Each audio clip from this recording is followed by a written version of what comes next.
What should I know about Veritasium? It was under the blood moon. I felt my heart come. I held you in this strange light, a place where shadows. So basically, I'm looking to tie the entire world through Veritasium.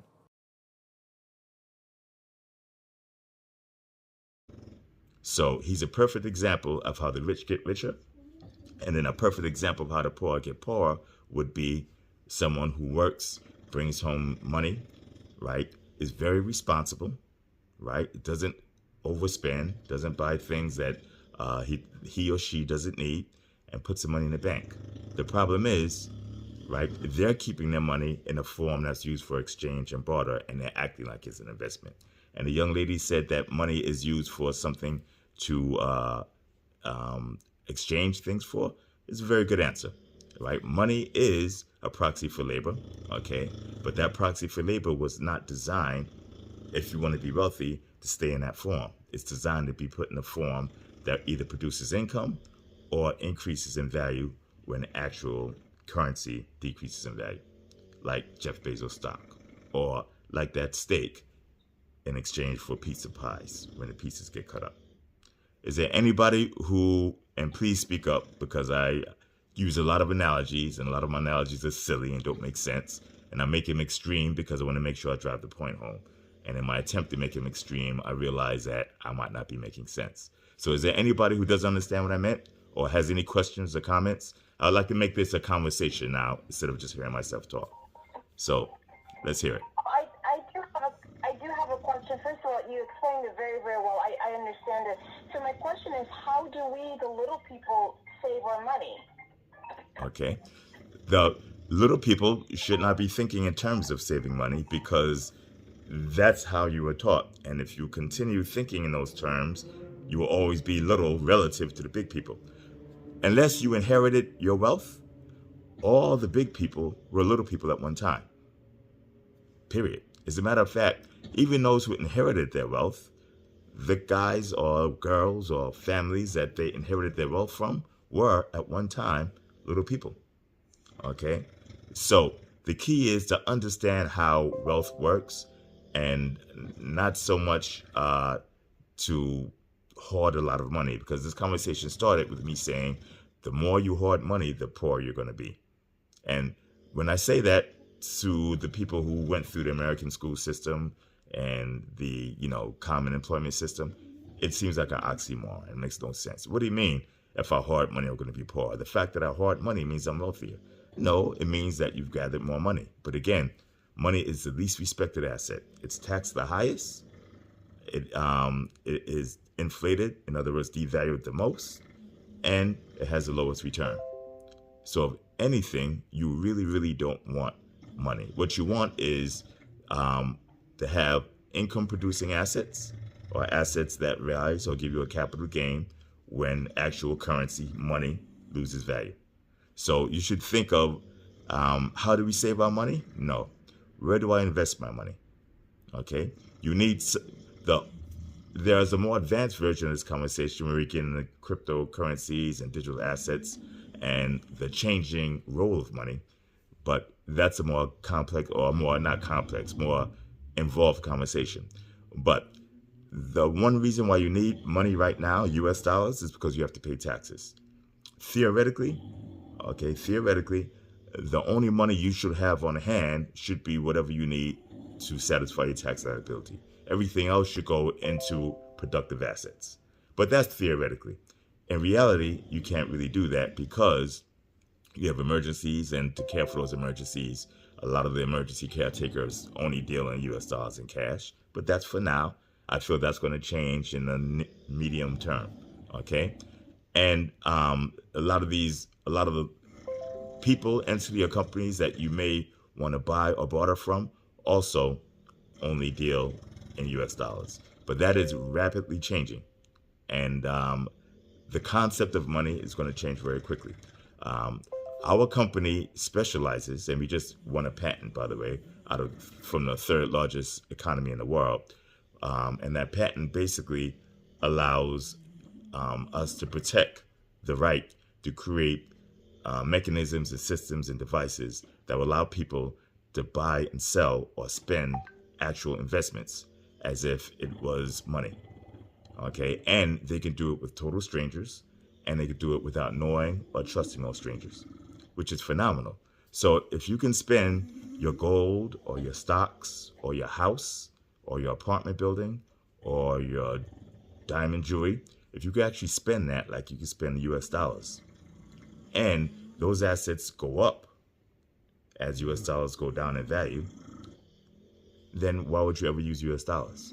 You can now spend investments as money. That's what makes what I think the concept of our business so powerful, and gets us in a lot of trouble, by the way, as well, because there are a lot of people who make a lot of money in the money business, and the last thing that they would want is to have the money business change significantly. But again, that's another in-depth conversation. So to answer your question, because I'm beating around the bush on it, to answer it directly, always think in terms of where can I invest for the best risk-adjusted return. Okay, I say risk-adjusted return because you have to take risk to make money. Okay, you have to. Risk, the definition of it, okay, the scientific definition is deviation from expected return, but that definition is old school. So a newer, more practical definition is downside deviation from expected return. So the first definition means that I can buy a stock, that stock could shoot up 1,000%. I didn't expect it. Then it shoots up 10,000% more. Or better yet, let's use Bitcoin, right? I buy Bitcoin, Bitcoin goes up 100%, then 1,000%, then 30,000%.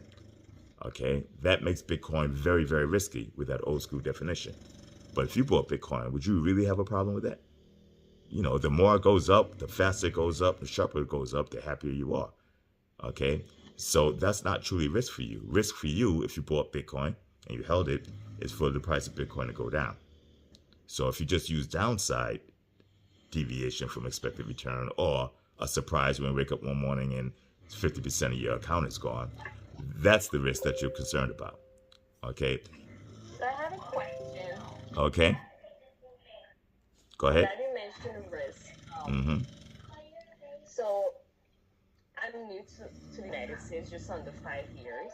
And so from the outside, you hear so much about how volatile the market could be.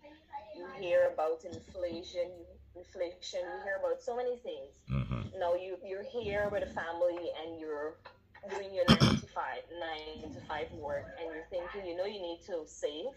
You're thinking about investment, but then you have at the back of your head as well the risk, as you call it, of losing all of this money that you are seeking to gather for your family, to make some sort of comfortable life. Right. How do you go about provide someone with a pathway of which, you don't have to be on the grind. You can, as you said, make your money work for you instead of just, as I would say, put it in the bank. It's like you see it, it's there. You can do, quickly you see a bank statement, it's there. More or less you're looking at it, it's there. And that makes you feel comfortable, as opposed to trying to invest in something and you're a bit skeptical about losing it all, and you're a bit skeptical as well because you don't have that information to make that financial decision that is going to be able to make you profitable.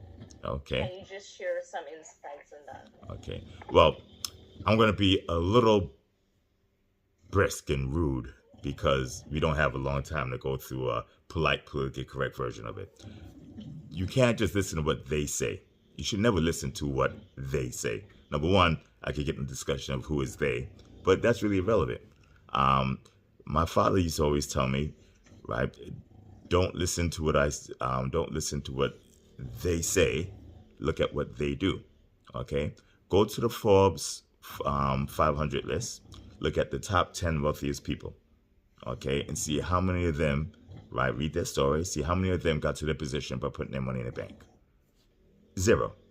Go to the top 20 wealthiest. How many got them that position, put their money in the bank? 0. You could go 50, 100, 200, all the way down to the 500th person. Okay? The reason why you're told to put your money in the bank is because the people that want you to put your money in the bank happens to own banks. Okay? When they own banks and you put your money in the bank and they're only giving you 0.5% return on that money, they now have the cheapest money in the world for them to go and buy those risky assets that really make money. The biggest funding source for a bank are demand deposit accounts, which are savings accounts and checking accounts, right? Well, the second cheapest source. Now, you can go and get money for free or just about free from most central banks. Okay, but the central banks only give you but so much. But they have an abundant source of funding from people who think that the bank is a place to put your money and that it's risk-free. Okay, I can prove that putting your money in the bank is the riskiest source for you over time, as long as you're smart about it.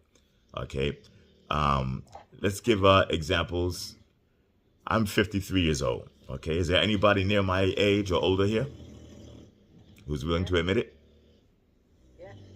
Okay, let somebody just speak up if you're my age or older. Older, much older. Okay. Do you remember how much Volkswagen Beetle cost when you were like 10 years old, say in 1975? Would you remember that? I don't remember the price, but I think they were reasonable, cheap. I think roughly maybe about $4,000 or $5,000.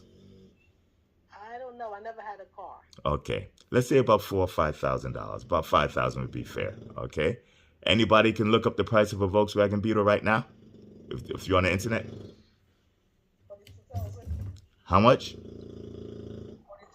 42,000. $42,000. Okay, so guess what that is, right? That's inflation at work, right? That car didn't change in value, okay, relative to the technology available at the time. What happened was the dollar lost that much value. So, right, what was $42,000 or what was $5,000, okay, or here's a better way of doing it. What would have bought you a car, right, with $5,000, now it takes 42,000 of those same dollars to buy you the same car. That means that your investment in US dollar was horrible. You know, to turn this around, your $42,000 investment turned into $5,000. Yet, you're being told that putting your money in the bank over all that time is the safest way to go because it's in the bank and you can see it. Yes, you can see it, but you can't see that invisible tax called inflation. Okay? And that invisible tax turned $42,000 into $5,000 over 50 years, 45 years, 47 years. 42,000 turns into 5,000. What you also don't see, or you may see if you're paying attention, is every year you have to pay that invisible tax, which is inflation, but you have to pay that visible tax, which is taxes. Okay? So if you take the taxes every year at, income tax, roughly 36%, just take 36% for all the taxes every year. Okay, and now that $62,000 became $5,000. Okay, was that a good investment? It's a horrible investment. It didn't even hold its own. Now, if you take stock in the Volkswagen company, right, you probably would have, $62,000 would have probably went up to something like $400,000 or $500,000. So just putting it in a risky asset, right? When I say risky, I'm going to define risky now. When you put it in a risky asset, it goes from 62,000 up to about 200, or 300,000 or 400,000. If you put it into US dollars or the bank account, which the young lady said seems safe, you know where it is, you turn 42,000 into 5,000. That's a horrible. The US dollar is, in all fiat currencies, government currencies over time, are always probably the worst investment you can make because all governments debase their currency. Debase means they make it worth less and less. That's the way they run the country. Okay, so they make it worth less and less, and that way they can spend more and more without actually having more value to put into the system. That's how they're cutting those $1,400 checks to you. If you look at all the money that this country spent, this country has spend a fortune on vaccines and vaccine research. It spent a fortune on supporting banks. It says spend a fortune on supporting its citizens with these $1,400 rebate checks. It spent a fortune on supporting its small businesses with the PPP program. It's forbid evictions and foreclosures for over a year. All that takes a lot of money, and still has the largest military, the largest financial system. It's one of the largest populations of the developed nations. Okay, and it's postponing tax collection. Last year, postponed tax collection for months. President Biden just said just now, today, they're going to postpone tax collection for another year, another month. So they're not taking money in, and they're spending money faster than they've ever spent it. So how are they paying for everything? They just print more money. But when they print more money, they're making the money that's already there worth less. And that's why your $42,000 or $62,000, right, is only worth $5,000. And we got that by reversing the price of that Volkswagen. We're at $4,000 or $5,000 when I bought a Volkswagen in '75. We're at $42,000 buys it now in 2021. Okay, if you'd have took $5,000 and put it in gold, you probably would have had several $100,000 easily right now. I'm sorry, someone said something. Yeah, I still have a question. Okay. Hearing, I've heard, some of this before. How they print money and that kind of stuff. Things I've heard in the past, people have said that the first thing when you invest, the first thing you should do is invest in your own home. So that should be like your first investment. But how do okay, so beyond that, so if a person invested in their own home, and then beyond that, investing other things, how does a person know what to invest in? We know nothing about investment. We don't know how, what to do, what to invest in. We know nothing about it. What we have go to school like you did. I hope you're understanding me. I understand what you mean. It's very difficult, Well, everything I learned about investing, none of it came from school, not one bit. So, a lot of the academics are going to get mad at me, but listen,